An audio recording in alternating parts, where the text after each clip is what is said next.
What's up, Weekend Warriors? Welcome back to another episode of the Weekendology Podcast. We're the only podcast with the hottest takes, the best talking points, and the stories that spark your weekend conversations. Will Deitchley back alongside my co-host, Aaron Berg. Aaron, what's going on today? I am chilling. You're chilling back into the house again. Thanks for joining us. Oh, nothing too much. I never ask you. Yeah, Aaron, you always ask me. And you never ask me how I'm doing. I'm doing pretty good. If everybody doesn't know, Aaron and I work together, so it's been a good start to the new job. Not on the podcast. Not on the podcast. We're not professional podcasters. No, we're cubicle jockeys. We have our own day jobs and everything. Maybe one day we'll get the podcast to that type of level, but for now, we're coworkers. But it's been good so far. Everything's going well.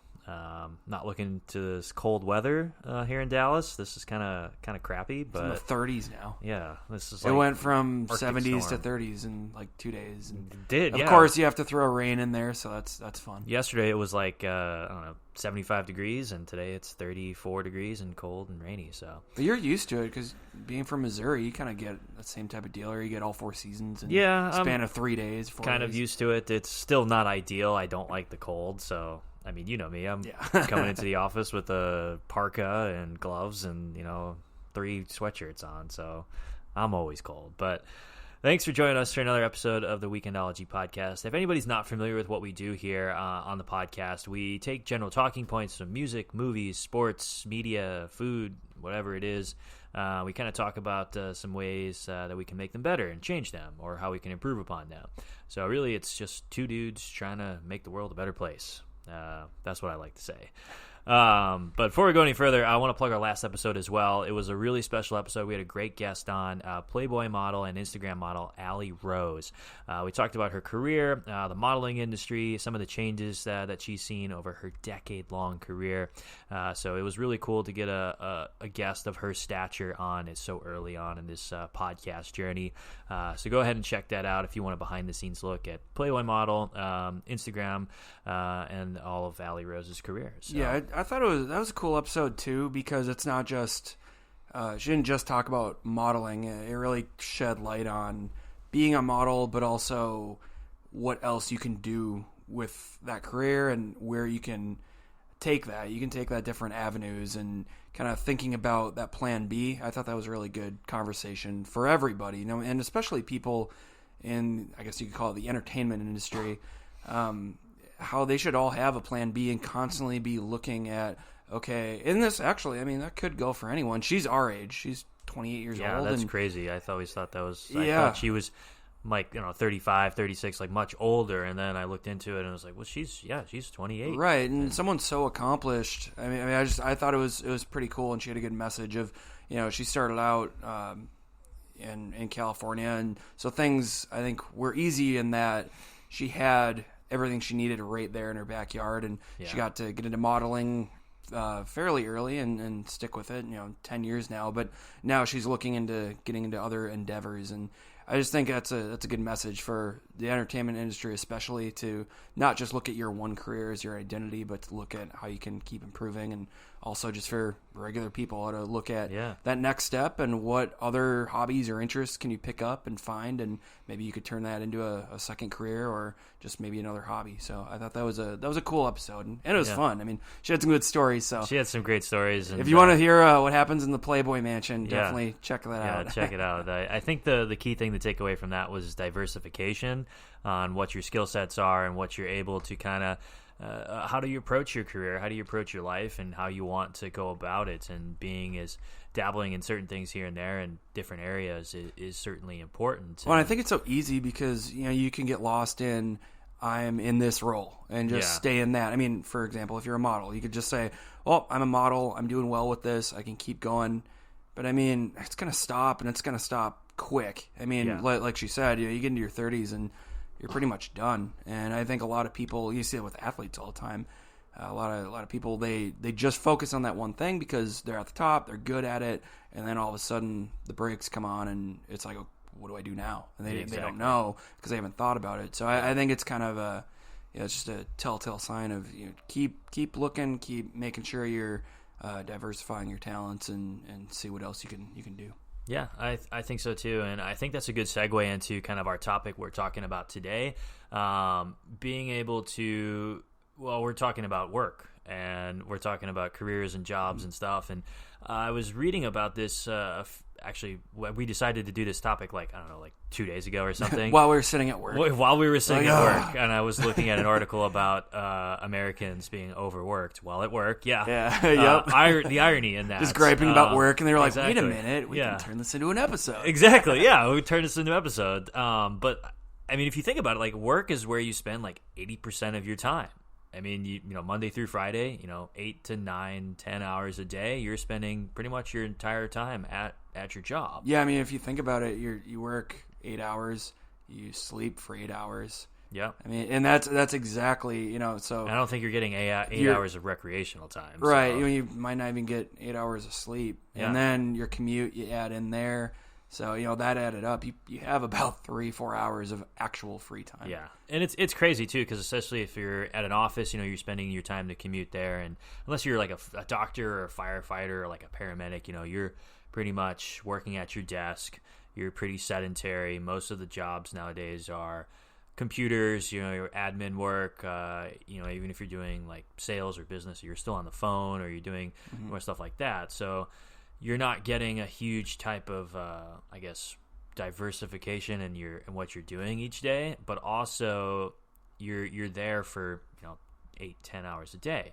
I saw this actually cool article too that it was saying that it was Americans talk about, or they work about 1,780 hours per year. That comes down to about 35 hours a week for unskilled or less than skilled types of work or jobs. So it led me to believe like we spend all this time working, we spend all this time at our careers or at our office life or our desks, and we're saying like, well, does America have an overworked problem? Are we overworked, or do we spend too much time with our careers? So that's what we're going to get into today. That's what we're talking about. So Aaron, what is it like for you? I mean, obviously we have the same job, but before we started working together, what was your career like? What was your kind of your daily grind like? Yeah, it's interesting. And I mean, it's funny. Will and I have very similar backgrounds. We went to school together, graduated together. We pretty much followed the same path. Yeah, Will just copies me and everything. Okay, I don't know about that, but I'm the trendsetter here. Hey, I got a job in the NHL first. I moved to Dallas. I got a job where we worked.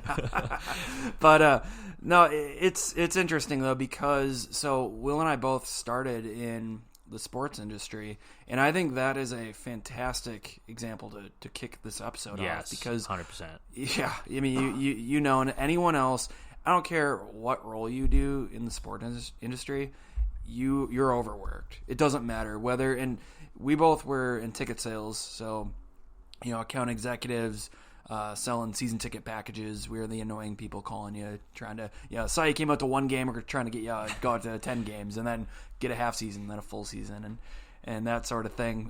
It's a good job. You can't put a price on memories, Aaron. you can't put a price, even though it's $10K for this pack. What are you doing to escape reality?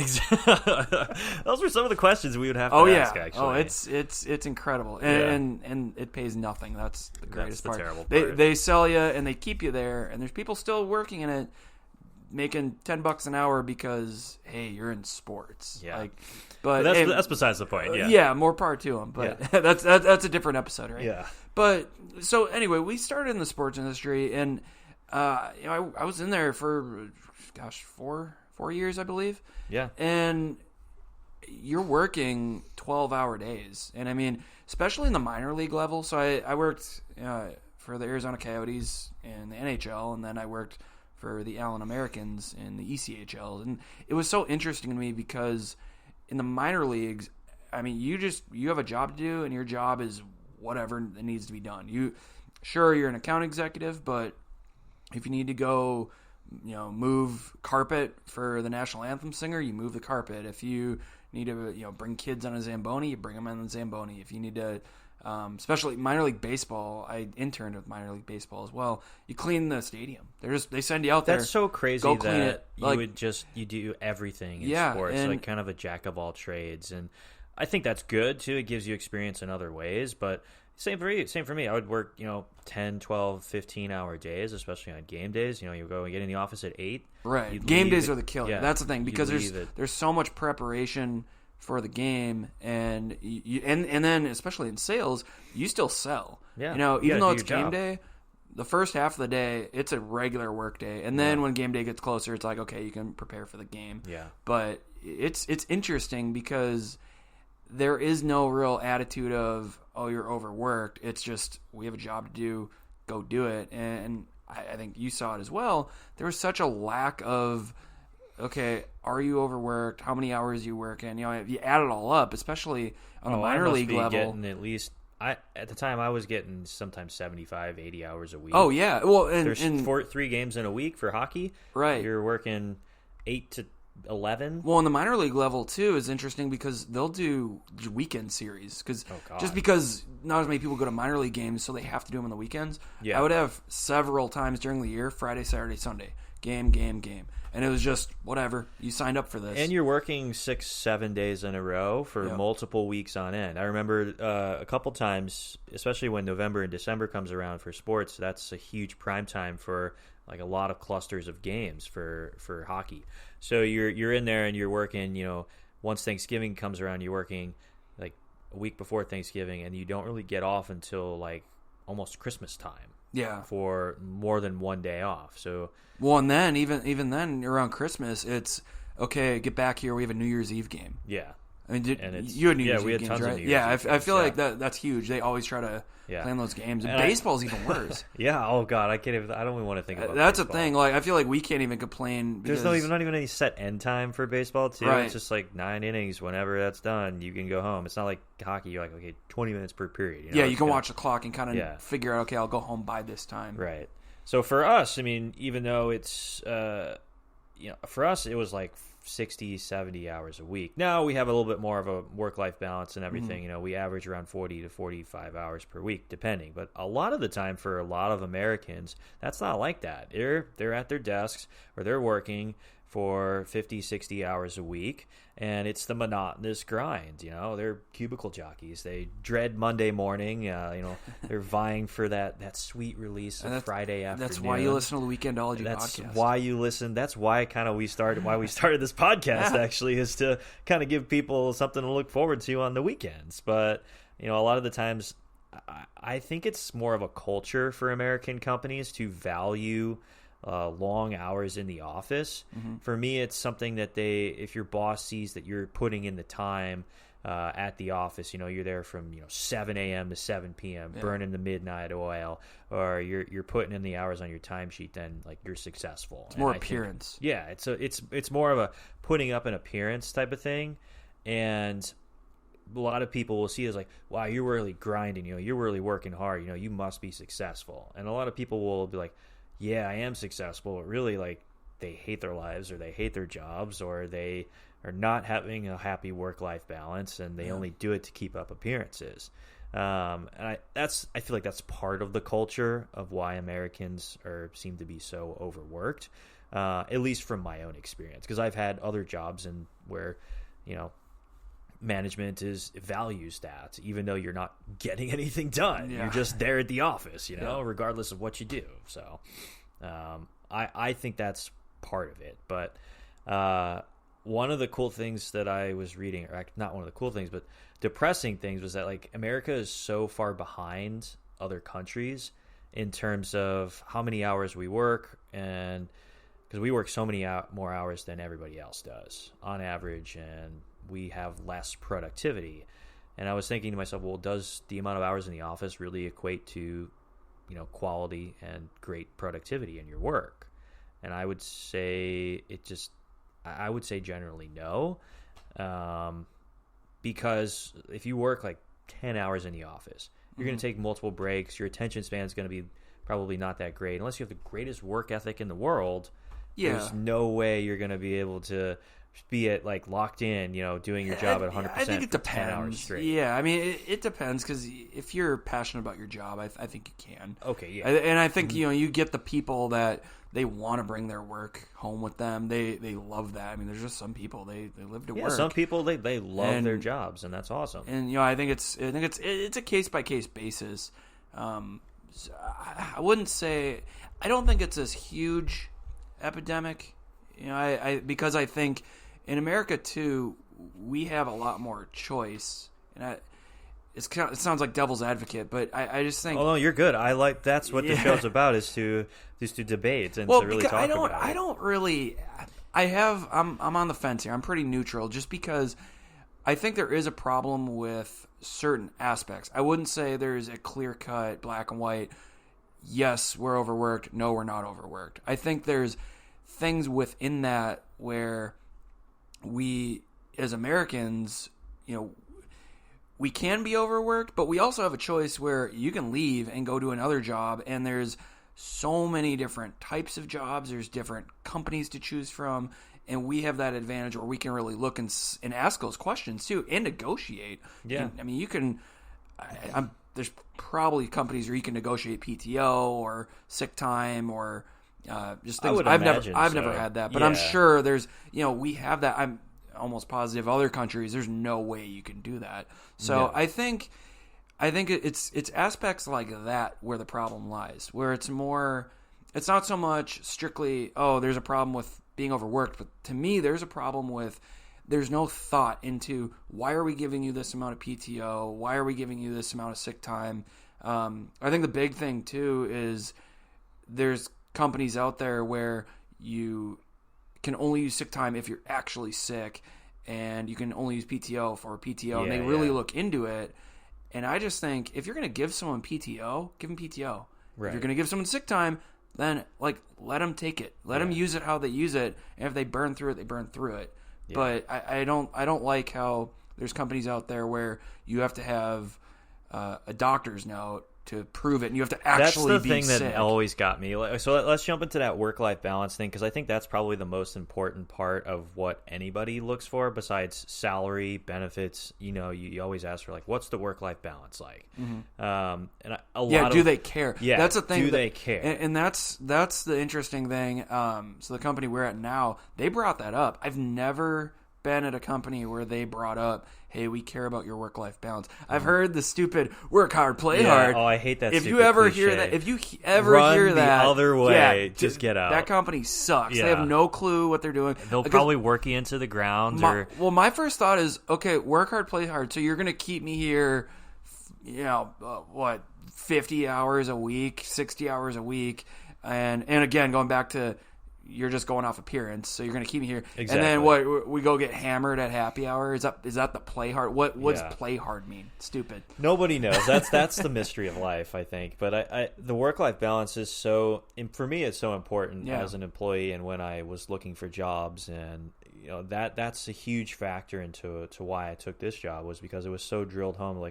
You get your stuff done, You go from 8:30 to 4:35, whatever it is, and then it shows they're thinking about shut your laptop, and then you're done. A lot of millennials do report that they're experiencing a lot of burnout. They're struggling with that work-life balance. They're not getting the flexible work time, and when you're balancing, especially if you have a family, you're juggling having a family. You're going to work. You've got to cook and clean and make sure the kids get to school on time, and if you don't have a job that has very flexible hours, then you're very pigeonholed, and then that's going to decrease your mental health, or that's going to increase your stress levels going forward too. Well, and I wouldn't even say it strictly, hours or flexible hours come into play.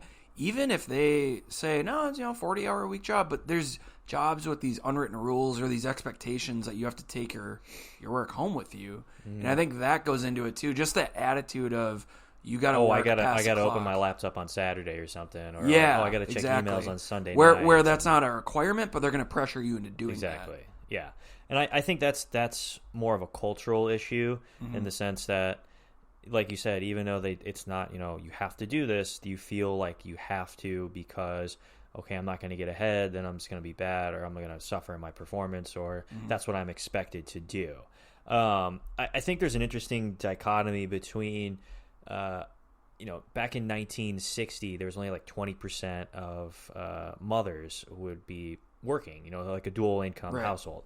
Now there's 70% of American households or have children where both parents work. Mm-hmm. So I'm all for women working. Obviously, I'm not debating that and everything. No. But I think that's you're not going to do an episode on the change. No, the change on women's suffrage. No.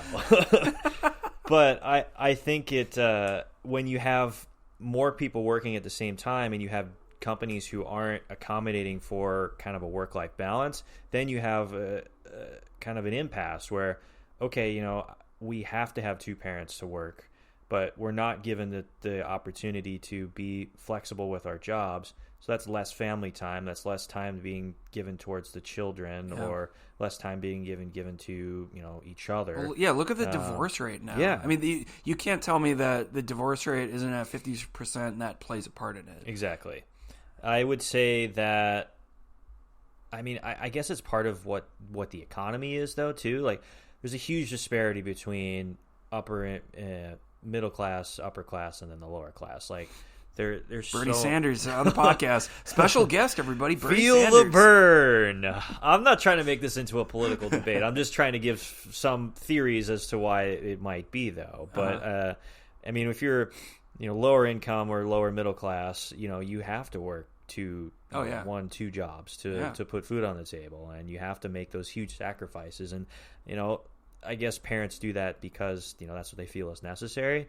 But if you're unhappy with your life and most of the time it's stemming from probably stress at work.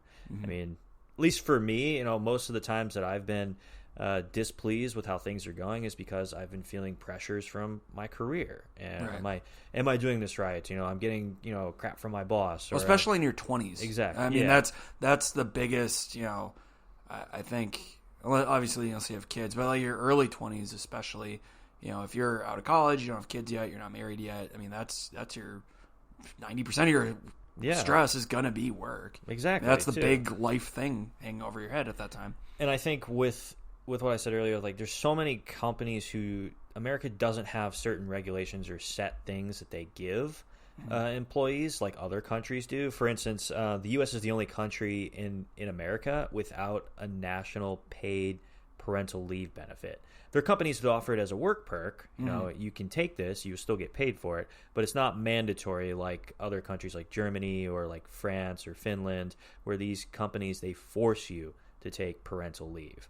And they like, you're given, 6 months, parental leave for child care. We're going to pay you. And it's like a 1.5 times salary too that they pay you. Wow. So they like a lot of these European countries, they take care of you in certain areas that America is so far behind. And don't you think if they did that, I mean, that goes into that morale, that morale boost of, oh, wow, the company cares about me. They care about my personal life, my life outside of work. They don't just look at me as you're just an employee, you're just an investment, that sort of thing. Exactly. And a lot of the times the culture is, oh, you're just a cog in the machine. We can treat you as badly as we want you, and we can just easily replace you. And I think that goes back in my point earlier of, because in America there's so many jobs, there's jobs.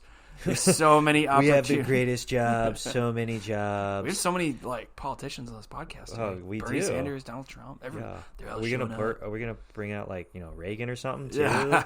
Reaganomics. Yeah, there you go. Talking about economics. But that's that goes into my point of, I think these companies, they know. And this might bring up a separate topic, a different tangent, but they know that employees can leave anytime, and that if you don't like it, you can go work somewhere else. So they treat you like this cog in the machine, essentially. Yeah. And they're like, well, these are our rules, too bad. We don't care about you. But then you get people staying at companies for a year and then be like, I'm out. I can't do this. I'm burnt out, know. And burnt out. And the company looks at it like, who cares? Go work somewhere else. And then the employee looks at it like, well, they don't care about me. Why would I try? Why would I put in all these hours? Why would I be passionate about this? Mm-hmm. I mean, even if you're passionate about the actual job and the company treats you like that, or looks at you a certain way, or looks at you like, let's just get the most out of them possible, then I don't care if you love that job or that's what you majored in college. It's going to turn that career against you, and you're not going to like it anymore. Oh, 100%. It's going to become just a job. 100%. And a lot of the companies, going back to your original point too, is I think employees have a lot of power nowadays, though, because there's so many different types of jobs and there's so many avenues to find different types of jobs. And with the explosion of social media and the internet and everything right now, you can be kind of more of an entrepreneur, and you can be more of like, okay, if I don't have to do a regular office job. It's so risky to do that, though. But I mean, if that's to the point where you're like, okay, I got to do something creative to make a living and do income, you can do that. Well, and I think you're seeing these people where they're weighing their options and they're saying, okay, I can either be making a stable income, I know how much I'm going to make, but I have to follow these rules, I have to be used in a certain way, or I can be my own boss. And yeah, you give up that knowledge of, okay, I'm going to make X amount at the end of the year, but you can set your own hours, you can do what you want, you can take vacation when you want, and if you want to sacrifice, okay, I might sacrifice some income or productivity or whatever by taking a vacation, you can decide that and say, well, that's my choice. So I think you're seeing that influx because of that, which I mean, I think that's a good thing. I think it is too. I think the only negative I can see with that, though, is you're seeing this huge influx of people who are seeing the Gary V's of the world, or Mark Cuban, or whoever. Yes, the entrepreneurs. That kind of the Shark Tank people. Yeah. And they're like, oh, I could do that. It's easy. And then they hop into it, and it's not easy. And then they got to go back to the workforce, the regular old workforce, because they're like, no, I can't do it. And they don't think of all the things that the safety net that they gave up, and it wasn't really worth it to them. So. No, it is so hard to make it kind of beyond the general office life of 8 to 5, 9 to 5 type of thing. And if you're going to go into that realm, more power to you. I hope you get it done. But you got to be willing to. You got to be willing to put in that. You have 60, to really 70, want to be 80 hours a week. Too. Yeah, our arguments or theories are just based off of office life. Is in general Americans are generally worked more than a lot of the other countries. I read somewhere in that countries like Finland and Germany and France, they average around 1,500 hours a week or 1,500 hours a year per employee. But they also report up to 30% more productivity. So I was thinking, well, you're at the office for 10 hours a week, 10 hours a day. Getting those mixed up. I'm overworked, man. I don't know. There you go. Too stressed. Proof right here. But when you do that and you put so much time in, are you really being productive in the sense that, okay, you're there for 10 hours. Are you really getting the most out of those 10 hours? There's a cool company in San Francisco. I can't remember the name of them for the life of me. I'll put it in the description below when I find them. But they are moving towards they're moving towards a 6-hour work day. So they give the employees the option to work 6 hours, and that's what generally most of them do. They come in at 12, leave at 6, or come in at 10, leave at 4, whatever it is. And so you get to choose your hours. You get to choose your hours. As long as you work 6 hours a day, they find that there's a huge spike in creativity and a huge spike in productivity because they're locked in for those 6 hours. Well, think about it. I mean, we're in an office. How much do you actually work? Anyone in an office, you really don't come in and you work an 8-hour day technically, but you really don't plug away for 8 hours. Maybe 6 hours. Yeah, exactly. So I bet that's how they chose that, because they saw this research and they're like, okay, max they're gonna get 6 hours. I mean, in reality, you're probably getting like 3 or 4. Yeah. In reality, of good, hard, super productive work, it's probably 3 or 4 hours a day. Yeah. So I think 6 is a great number. And the fact too, I've always thought this with work, and this is a huge thing that I think needs to change, is why do people come in? Why is it 8 to 5? Why does it? That's what I always thought. I get it if you're trying. Why does it have to be morning? I guess it's a good split between the day, but well, why and I guess because everyone's doing it. If you have to call people or reach people, that's the best times to reach people. But it's just weird to me that we chose these rules, quote unquote, how many ever years ago, and just stuck by them. And that's, again, going to my point of, I feel like we picked this stuff, and then in society we just never thought of why. We never thought of, should we change this, or could we change this? And we just kept doing it. And we just were like, well, that's just because it's how it's always been. So that's how I would change things. Is it's not so much saying, yes, every single person's overworked, and we have a huge epidemic of overworked people in this country. It's more that we just have that lack of choice, and to me, if you went to college, you're an adult, you have proven your worth. Choose, You got through the interview, and you've proven you're a good employee. Yeah, and you have, and I get it. It's got to make sense for the job.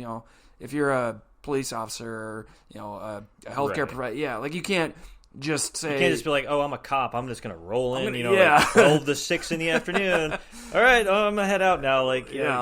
Everybody just doing a day shift and no one at night. Oh, there's a robbery, not my problem. It's 6:03. I gotta go. Right. But I just think for these other jobs, a company like that, is it a tech company? So I found the company. Okay. It's a company called Acuity Scheduling, and the CEO is Gavin. I hope I'm saying this right. Zuchlinski or something. He decided to give his employees 6-hour workdays, full pay, full benefits, the whole thing. Because he's Polish.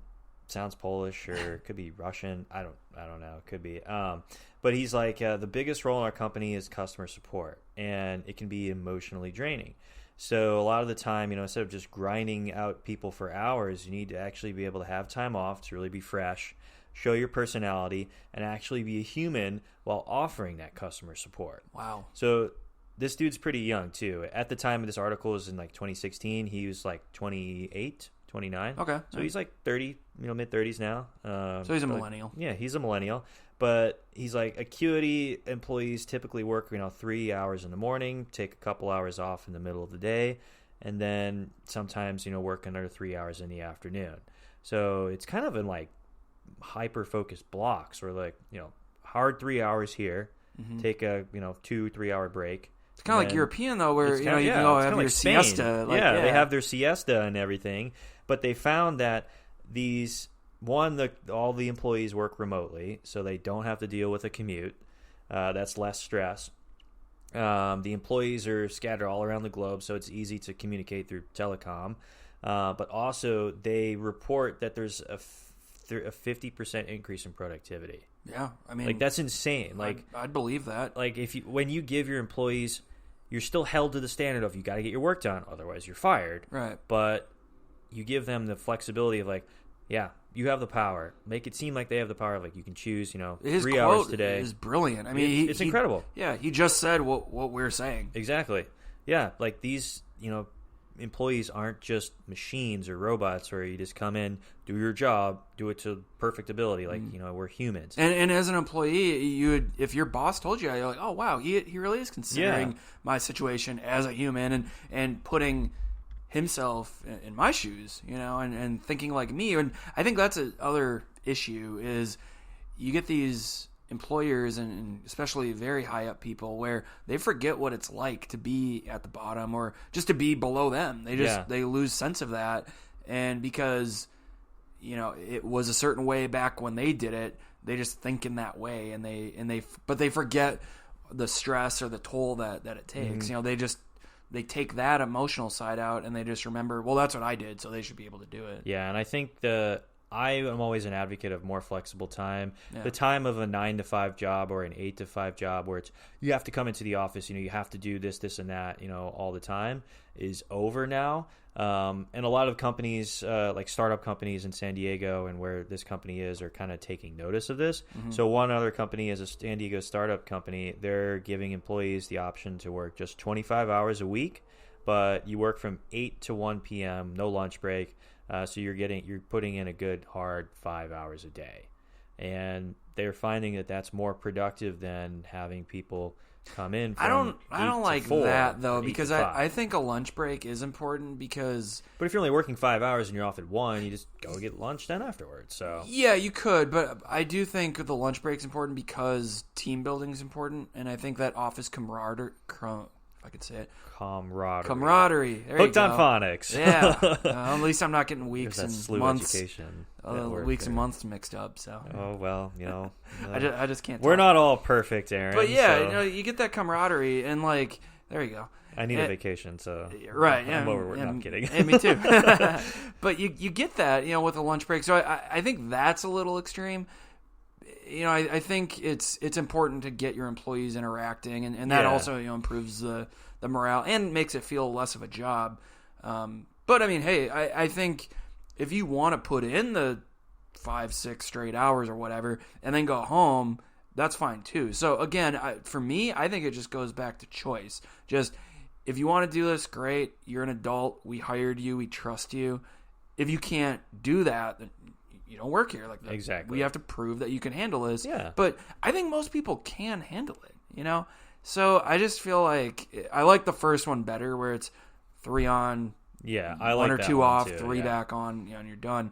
I mean that one's fine, but yeah, I think that break and then get back to it is the best option. It is very much European though, where it's like in Spain where they work from 9 to 2. They have their siesta from 2 to 5 or 2 to 6 or whatever, and then they're working from 6 to midnight. Well, look at companies like Google though. I mean, they have like everyone makes fun for the nap pods, but like those are perfect. They were voted. I don't know if they top still company are, but to work for. Yeah, are they still? I know a couple years ago they were LinkedIn's there. top company to work for. They're Facebook, and some other like tech firm, right? So in Silicon Valley. So it's these California, these Silicon Valley tech companies where they are doing this kind of stuff, giving employees a choice, thinking about their hours, and these are huge. I mean, you really got to earn your spot at these companies. So to me, if they can do these kind of what's looked at like these trendy things, why can't these smaller companies? Exactly. These more quote unquote traditional companies. Google, Facebook, whoever, LinkedIn, they're proving that they can do that and that this works and that you're getting people that they bring on that can handle it. I really think most people can handle it. I think they can too. I think it's just a matter of these companies not willing to give enough power, not willing to gonna be flexible and take a little bit of a risk too, because that's just the standard tradition we've been to. So they're just gonna cling to it. They're old fashioned and not looking at like that guy said on the CEO of that company, not looking at them as human beings. I think so many companies don't do that. Yeah, and like we said before, it goes into that culture. And because they're not looking, it's a combination of they're not looking at them as humans, and they're looking at of that facade of, well, you're here a million hours, that means you work, and no one's thinking about, okay, let's dive deeper into this. Are you really getting the job done? What does your productivity look like? Mm-hmm. So I think if it needs to be where these companies and these employers are really taking just a deeper look at the people they're hiring. And it could not be, it might not be just the companies themselves too. It could be some factors or decision making that leads to them forcing or having the employees to work.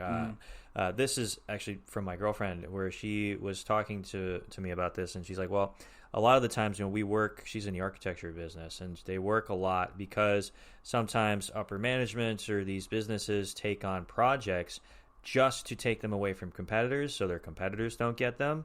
And then they realize, well, crap, we've got all this work to do. We don't have the manpower or the resources to get this done. So then there's deadlines to hit, and then there's other projects they're working on. So they have to do all this stuff at once. Yeah. And then that's requires a lot of these employees to work long hours. They have to work 10 hours a day on the weekends to get these projects done. And then that's why they're so overworked then too. So it could be other businesses be like, well, we don't have the resources to do this. We took on too much. Yeah. Now we've got to get this done and deliver. Otherwise, we're going to go out of business. Right. So that could be one of it too. But again, that's bad management though. You're taking on too much. You're not making smart business decisions.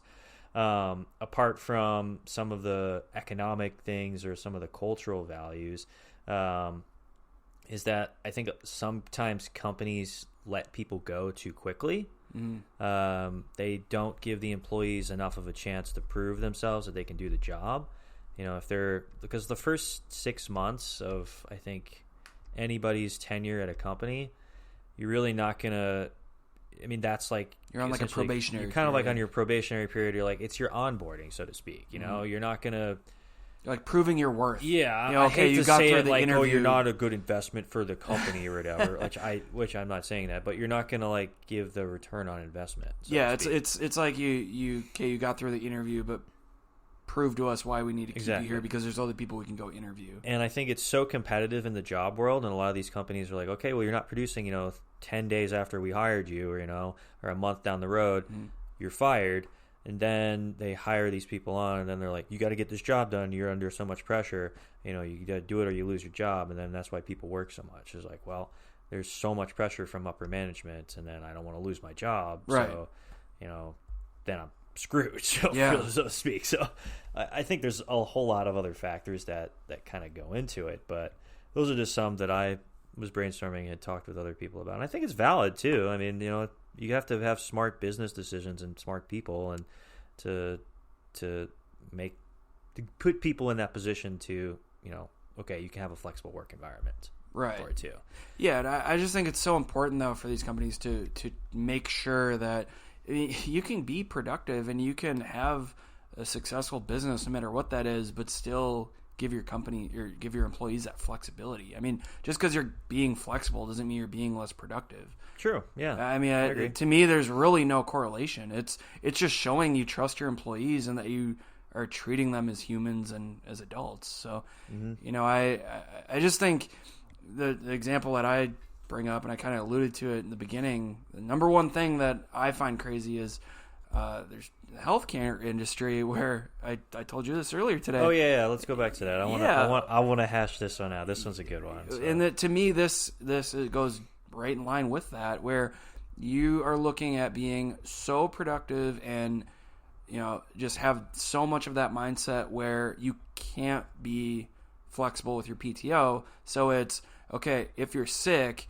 You can only use sick days if you're sick and in the hospital. It has to be like actual death, illness, extreme sickness. Yeah. You can't just have a cold or, not feel where... You can't have even, like, the flu or something. Yeah, I mean, like, seriously. You have to come in. Like, right, like, how you get sick and you're like, oh, I'm not quite sure. Maybe this isn't the flu, I don't know. But, like, you don't feel good. Yeah, just you're going to get other people sick. Mm-hmm.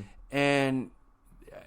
you have to use PTO. So then you get people showing up in the healthcare industry where... That's the dumbest thing ever. You're showing up, because they're afraid to use PTO, or they might be out of PTO, and then, oh no, I got sick. How can you plan for that? Right. Then you're in a hospital, you're getting patients sick, vicious cycle. Yeah, how crazy is that? That's dumb. Detrimental. And why just because you're not going to be flexible, and just because you're seen as, you got to be here to be productive. Yeah. Why do they force you to accrue PTO as well? Or why is it that you're not given, a larger sum of hours to use, and then you can use it for whatever you want? So I would say that, instead of having like 16 days of PTO and then like, 50 hours of sick time or whatever, just give everybody like 35 days off, 8 times 35 or whatever, and then just use it for whatever you want. Like a huge sum or like a huge allotment, and then just use it whatever you want.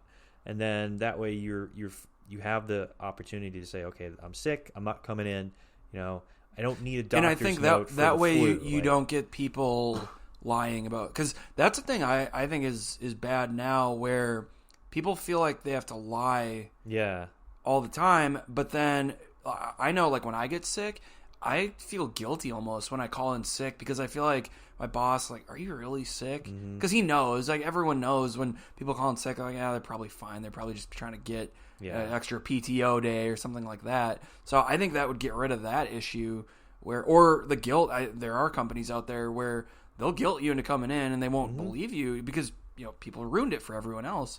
So I think that's a good solution to it. Yeah, I think the whole PTO, vacation, like sick time thing needs a total revamp. You shouldn't have to accrue PTO. You should just be given it upon your start date. If it's 30 days, 60 days, or right away, you're just giving it all then and there. If you want to, like you said earlier, if you want to burn your PTO, right at front, then that's your choice. Yeah, do that. Do it if you're hired November 1st. Do it from November 1st, 2019 to November 1st, 2020.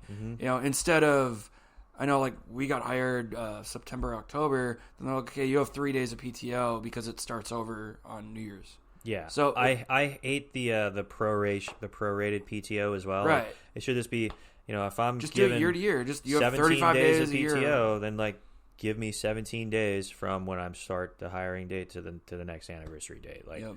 I don't think fair the across whole, the board. Yeah. I've had that in other places. Actually, the sports job I had that. So Same. that was the one good thing, I guess, that happened. They were like, hey, working in sports was good though for PTO because you worked a lot during the season, but when the summer came, man, it was great because like you got summer hours. We went to summer hours, so we worked from like 9 to 4 every day. They're like, hey, sorry we overworked you here. Yeah, we want you to come back. Every other Friday off, like as an additional PTO That's days, really including nice. to our own. It was so really great. So it is happening in America. I mean, some of it is. And that's where I like I said in the beginning, I don't want to make it out like, oh, it's this epidemic, because I think there are a lot. It's shifting. It's starting to change, but I just think it needs to be more, and the attitude needs to change more. I think so too. And I think more and more of these, bigger companies need to look at some of these startups or some of these tech companies that are doing this trend and hop on board, because they've proven now it can work. It's not like, oh, this is way too different and I don't know, that's uncharted territory. It's been proven time and again that this does work. Well, look at all the companies that are doing that. They're founded or started or run by millennials or people who are of a younger stature, and they're willing to take risks. They understand the culture of work-life balance, and then they see, okay, I was at that point once. I want more time off. I'm going to give my employees that, treat my employees better. A lot of the times you see these old-fashioned companies that are run by the baby boomers. Yeah. Stupid boomers. Those dang boomers. This is a pro-millennial podcast. Yeah. Hey, hashtag pro-millennial, hashtag Weekendology. Here's the deal. I am sick and tired. Preach. This is off topic a little bit, but I'm sick and tired of stupid boomers ripping on millennials, and how millennials almost boy. like you got me started. Oh boy, here we go. Millennial is almost like a slur now. I mean, no, seriously, I don't want to be like, oh, I'm offended by everything. Stupid millennial. Of course you'd say that. You're triggered by everything. Triggered, yeah. Look at God, that. You can't take it. It's PC culture here. But seriously, man, like you say millennial, and people are like, oh my God, yeah. Well, you're so sensitive, and you just want all this everything given to you, and you're so entitled. Man, come on, like. To me, I think that's okay. So the people who say that, I think it's stupid, and that's not true at all. Dumb, like you did the same thing when you were young. It's generalizing. They don't know. I'm not saying, oh, we're the hardest working generation ever. Well, I can't say that because I've never lived in another generation. Oh, yeah. But I don't think it's for them. I don't think it's fair for them to say that they don't work in our generation. So we don't work at all other. Goes both ways. That's besides the point. We can do a whole podcast on that at some other junction in the future. I just don't. Yeah, it's just stupid how they look at millennials and they're like, oh, well, you're this, and this. And it's like, look how much progress we're making, though, in so many things, but especially the job market. We have to clean up y'all's messes, too. The baby boomers' messes. Like, no retirement for us, probably going to have to work till, like, we're 90. And that's cleaning up the exactly the point, is they boomers, whatever. You want to say, like, all this stuff about millennials and that sort of thing. We're overworked because of those consequences. Yeah, I mean, because of all that. And we're in these traditions that don't make sense anymore because they started it, pretty much, and the times have changed. Jobs are different now. Weekendology Podcast is all about breaking the status quo. Be bold, make a change, take a risk or two. So I think a lot of these companies could learn from us, Aaron. They could. I mean, we are changing the world. Yeah, one podcast, two guys, at a time. One episode, changing the world, one episode at a time. Yep. So yeah, that's what I think it is. I think it's an millennial interesting topic. Power. Yeah, I think it's an interesting topic though to talk about. I think it's it sparks your weekend debate. But I don't know. Those are my sentiments. Oh man, what if for part 2 of this topic we had like boomer versus millennial? Ooh, we should do that actually. I'd be down for that. Boomer versus millennial. All right. Should we set it up with like our parents or something, or like the most typical like boomer possible we know? I don't think our parents are old enough though. Like they're baby boomers. What is a baby boomer?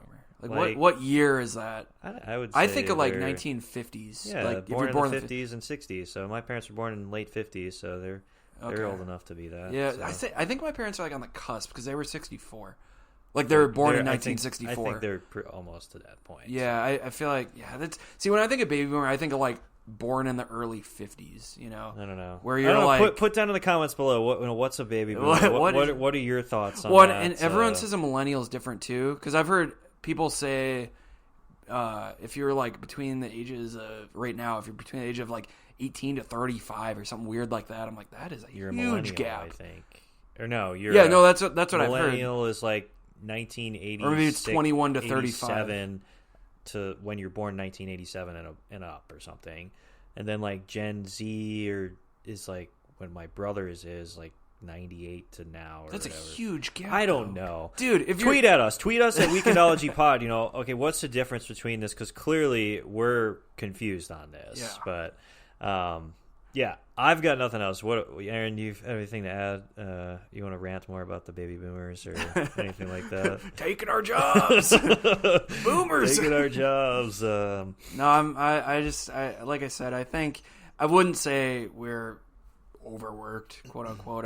Because I do think it's a choice. And that's a great thing about America is you can choose how many hours you work, pretty much. And if you don't like it, or your job's making you work too much, you can say, well, screw you, I'll go find a job where they care more about me. But True. I would say, just to wrap my stance up, is, just we need to change the attitude of you're an employee and you need to be here for, X amount of hours to look productive. I think it's more shift to that culture of, hey, you put in 6 hours of work a day, 3 hours. That's a genius. I'm gonna roll with that. 3 hours work, take an hour lunch break, 3 hours, go home, and pick your hours if it's applicable to your job. I think that's the way of the future. But we want to hear what your thoughts are. Continue the conversation in the comments below. Tweet at us. We're at Twitter on Weekendology Pod. You can check us out at YouTube at Weekendology Podcast. We're now part of the Big Red the Big Red Network. Big Red World. Yeah, Big Red World. It's still new, so it's still very new. We'll get it right. It's a publishing network, so we're able to post the podcast for them. So check them out. They're on Twitter at Big Red Social. They have a pretty cool website. They're at bigredworld.org. So check them out there. It's a collection of all different types of podcasts in different areas for there. Aaron, where can they find you at? You can find me at Aaron Levi Berg on Twitter. And also give us an email, too. We haven't been shouting that out. We're at Weekendology Podcast at gmail.com. Yeah, there you go. So. You can check me out at Williams Eishley. I'm on Twitter as well, Instagram, Facebook, the whole 9 yards. Thanks for being a part of another episode of the Weekendology Podcast. We've got new episodes every Friday, so we'll see you guys next week.